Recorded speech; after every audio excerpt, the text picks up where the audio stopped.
Hi friends, welcome back to my channel. అందరూ ఎలా ఉన్నారు ఫ్రెండ్స్? నాకు కామెంట్లో చెప్పండి. నేను చాలా బాగున్నాను ఫ్రెండ్స్. వీడియోలోకి వెళ్ళడానికి ముందుగా మీరు నా ఛానల్ ఫస్ట్ టైం చూస్తున్నారా, ఇంకా సబ్స్క్రైబ్ చేసుకోలేదా? సో ఫస్ట్ సబ్స్క్రైబ్ చేసుకోండి, అలాగే బెల్ బటన్ క్లిక్ చేయండి. సో నా వీడియోస్ అన్ని మిస్ అవ్వకుండా చూసేయచ్చు ఫ్రెండ్స్. ఈరోజు నేను పానీపూరి చేస్తున్నానండి. ఇందులోనే మీకు కొంచెం టిప్స్ చెప్తాం అనుకుంటున్నాను.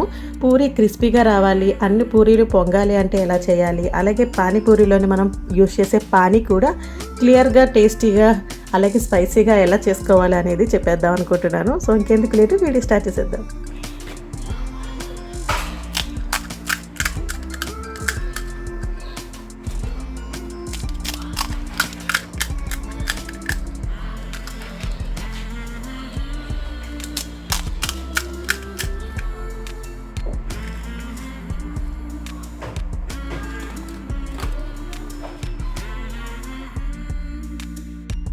ఫ్రెండ్స్, మనం పానీపూరి కోసం ఇలాగా 1 కప్పు నేను బొంబాయి రవ్వ వేసుకున్నానండి. అది వైట్గా ఉంటుంది కదా, మనం ఉప్మాకి యూజ్ చేస్తాం కదా, అది బొంబాయి రవ్వ.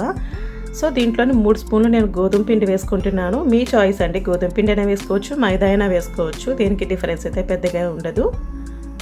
సో ఈ క్వాంటిటీలో తీసుకోండి. అలాగే కొంచెం వంట సోడా వేసుకున్నాను.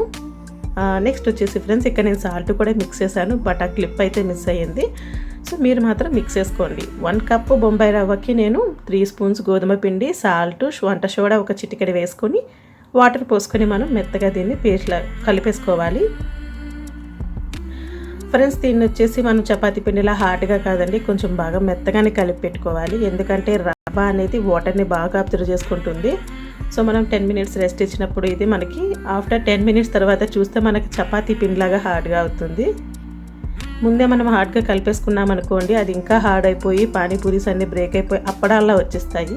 సో చూస్తున్నారు కదా, చాలా మెత్తగా వాటర్ మనకు తడి తగులుతూ ఉంది, చేతికి అనిపించినట్టుగా చిరాగా అనిపిస్తూ ఉంటుంది చేతికి, బట్ అలాగే కలిపి పెట్టుకోవాలి. దీన్ని ఒక తడి క్లాత్ కప్పేసి పక్కన పెట్టేద్దాము. ఒక 10 మినిట్స్ దీనికి రెస్ట్ ఇచ్చేద్దాము. డ్రై అవ్వకుండా ఇలా తడి క్లాత్ అనేది కప్పి పెట్టుకోండి. సో ఇప్పుడు నెక్స్ట్ మనం మిక్సీ బౌల్ తీసుకుందాము. కాడలతో సహా కొత్తిమీరని ఇలా మిక్సీ బౌల్లో వేసుకోండి. నెక్స్ట్ పుదీనా, అల్లము, పచ్చిమిర్చి, మీకు స్పైసీకి తగ్గట్టుగా పచ్చిమిర్చి అనేది వేసుకోండి. నెక్స్ట్ టేస్ట్కి సరిపడినంత సాల్ట్ వేసుకోండి. అలాగే ఫ్రెండ్స్, ఒక హాఫ్ లెమన్ కూడా స్క్వీజ్ చేసేసి ఇదంతా కూడా మనం మెత్తగా పేస్ట్ లాగా చేసేసుకోవాలి. వాటర్ అయితే పడదు, అవసరం అనుకుంటే కొంచెం వాటర్ వేసుకొని బాగా మెత్తగా పేస్ట్ లాగా బ్లెండ్ చేసుకోండి.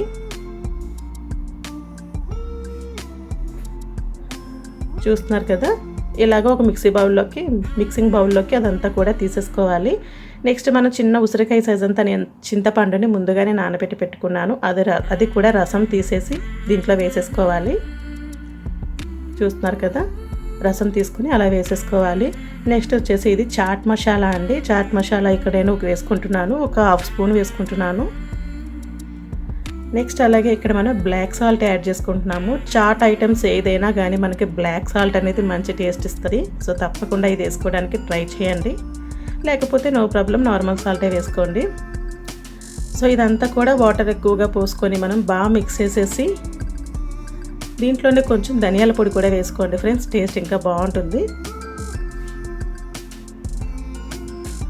సో చూస్తున్నారు కదా, ధనియాల పొడి కూడా వేసేసి నేను ఒక 10 to 15 మినిట్స్ పక్కన పెట్టేశాను. ఈ ఫ్లేవర్స్ అన్నీ వాటర్లోకి బాగా దిగుతాయి కదా. సో ఇక్కడ మీరు టేస్ట్ కూడా చూసుకోండి, సాల్ట్ పడుతుందంటే వేసుకోవచ్చు. చూస్తున్నారు కదా ఫ్రెండ్స్, నెక్స్ట్ ఇలాగా ఒక 10 to 15 మినిట్స్ ఉంచిన తర్వాత నేను దీన్ని ఫిల్టర్ చేసేస్తున్నాను. ఇక్కడ టిప్ ఏంటి అనుకుంటున్నారా, మనం ఇలా ఫిల్టర్ చేసుకొని దీంట్లోనే ఉండే ఆకు, తరువాత పీచ్ అవన్నీ తీసేయడం వల్ల వాటర్ క్లియర్గా ఉంటుంది. నార్మల్గా వచ్చేసి ఫ్రెండ్స్, పానీపూరి తినేటప్పుడు చాలామంది పొలమారుతూ ఉంటుంది కదా, దగ్గొస్తూ ఉంటుంది. సో ఆ మధ్యలో ఆకులు, ఆ పొడి అలాంటివన్నీ తగులుతూ ఉండడం వల్ల అలా జరుగుతూ ఉంటుంది. సో ఇవన్నీ మిక్స్ చేసి ఫ్లేవర్స్ అన్నీ వాటర్లోకి దిగిన తర్వాత మిక్స్ చేసేసుకుంటే వాటర్ అనేది చాలా క్లియర్గా ఉంటుంది, మనం తినడానికి ఈజీగా ఉంటుంది అన్నమాట అది. అందుకని లేదు మాకు అలా కొంచెం మధ్యలో తగులుతూ ఉంటేనే బెటర్ అనుకుంటే పోనీ అలా ఉంచుకోవచ్చు. బట్ నేనైతే ఇలా చేస్తానండి, వాటర్ అయితే చాలా క్లియర్గా ఉంటుంది, మనకి గొంతులో అతుక్కున్నట్టు కానీ, ఆ చాటు కానీ, ధనియాల పొడి కానీ తగలకుండా చాలా బాగా వస్తుంది. దీన్ని అయితే నేను ఇప్పుడు ఫ్రిడ్జ్లో పెట్టేసుకుంటాను. ఫ్రిడ్జ్లో పెట్టుకోవడం వల్ల చాలా బాగుంటుంది. చూస్తున్నారు కదా, నేను ఎంత సాఫ్ట్గా కలిపాను పిండి, ఇది గట్టిగా చపాతీ పిండిలాగా అయిపోయింది. సో ఇప్పుడు మనం పూరీలు అయితే ఒత్తేసుకుందాము.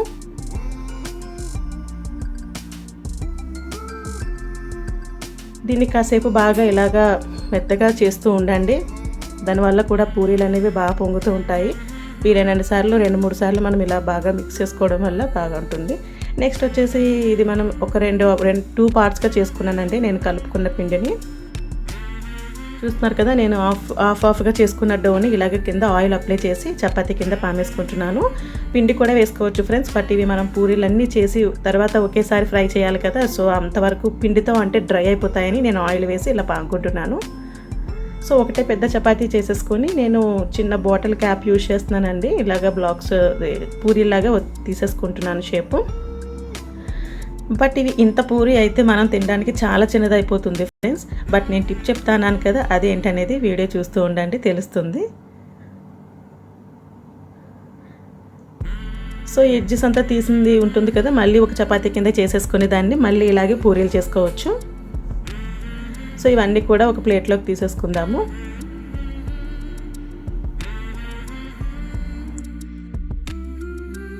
ప్లేట్లోకి తీసుకున్న ఈ పూరీలన్నీ కూడా మనం ఫ్రై చేయడానికి అన్నీ చేయాలి కదా ఫ్రెండ్స్, టైం పడుతుంది. సో ఆరిపోకుండా తడి క్లాత్ అయితే కప్పే ఉంచాలి. ఫ్రెండ్స్ నేను ఇలా కట్ చేసుకున్న పూరీలన్నీ కూడా ప్లేట్లో వేసేసి తడి క్లాత్ అయితే కప్పే ఉంచాలండి, లేదంటే ఇవి డ్రై అయిపోతాయి. సో అన్నీ కూడా వేసుకున్నాను. నాకు ఒక 55 to 60 వరకు పూరీస్ అయితే వచ్చేసాయి, ఒక కప్పు రవ్వతో. చూసారా ఎన్ని పూరీలు అయ్యాయో.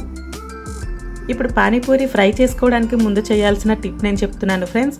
ఇలా మనం ఒత్తి పెట్టుకున్న పూరీలన్నీ కూడా పిండి వేసుకుని మళ్ళీ ఒక్కొక్కటి ఒత్తుకోవాలండి. ఇంకొకసారి చూస్తున్నారు కదా, ఇలాగా జస్ట్ చూడండి. ఇప్పుడు మనం తినాల్సిన సైజు పానీపూరి సైజు అంతా వచ్చింది.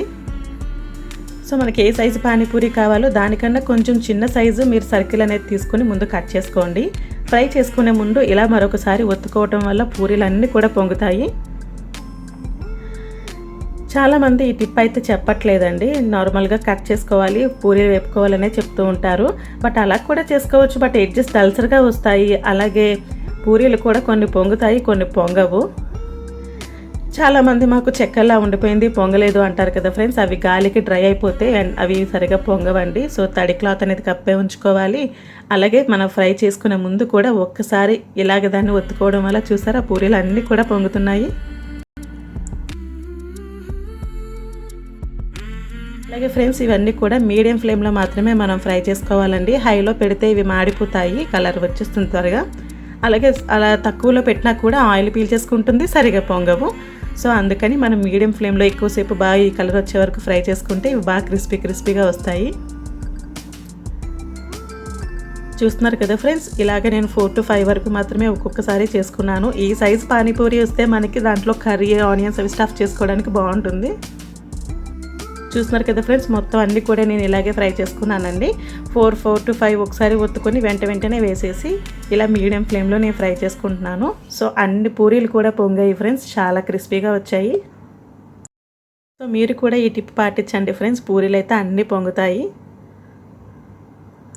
చూస్తున్నారు కదా పూరీలన్నీ రెడీ అయిపోయాయండి. బట్ టైం తీసుకుంటుంది, కానీ కష్టమైనా కానీ మనం ఇంట్లో మన చేతితో చేసుకొని పెడితే హ్యాపీగా ఉంటుంది కదా. సో చూస్తున్నారు కదా రవ్వలా కనిపిస్తున్నాయి టాప్లోని పూరీలు ఎలా వస్తే క్రిస్పీగా వచ్చినట్లు.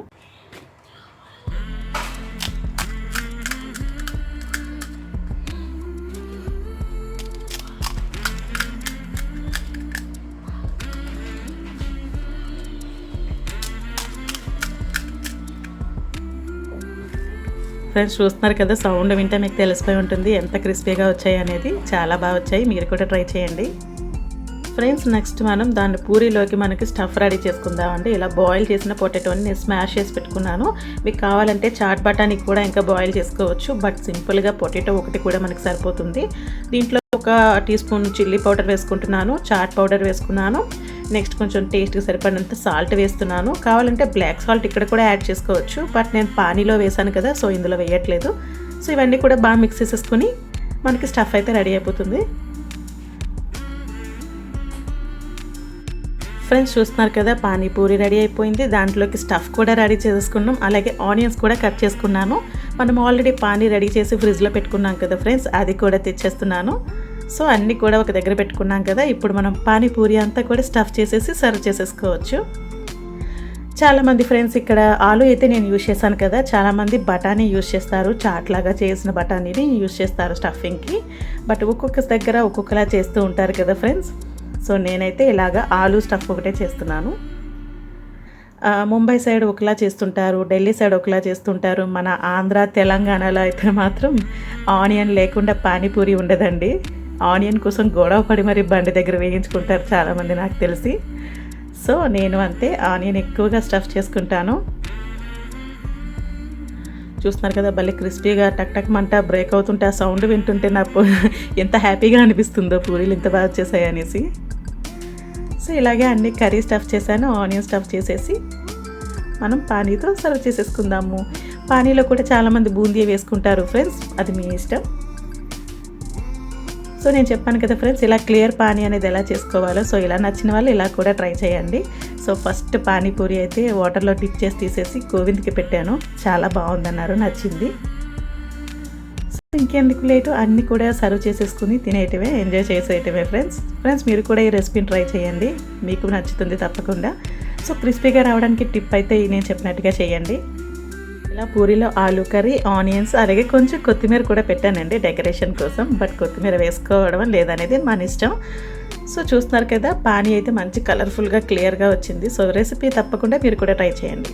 దుబాయ్లో నేనైతే మాత్రం పానీపూరిని బాగా మిస్ అవుతున్నానండి. మనలాగా ఇక్కడ కొంచెం స్పైసీగా అయితే దొరకదు, ఎక్కువగా స్వీట్ వేసేసి మిక్స్ చేసిస్తూ ఉంటారు, వద్దన్నా కూడా స్వీట్గానే ఉంటాయి. సో ఎప్పుడు తినాలన్నా మేము ఇంట్లోనే ట్రై చేస్తూ ఉంటాం ఇలాంటివన్నీ కూడాను. ఓకే ఫ్రెండ్స్, మీకు ఈ రెసిపీ నచ్చినట్లయితే తప్పకుండా లైక్ చేయండి, మీ ఫ్రెండ్స్ అండ్ ఫ్యామిలీ మెంబర్స్కి కూడా షేర్ చేయండి. అలాగే ఫ్రెండ్స్ ఇంతవరకు ఒకవేళ నా ఛానల్ని సబ్స్క్రైబ్ చేసుకోకపోతే ప్లీజ్ సబ్స్క్రైబ్ మై ఛానల్.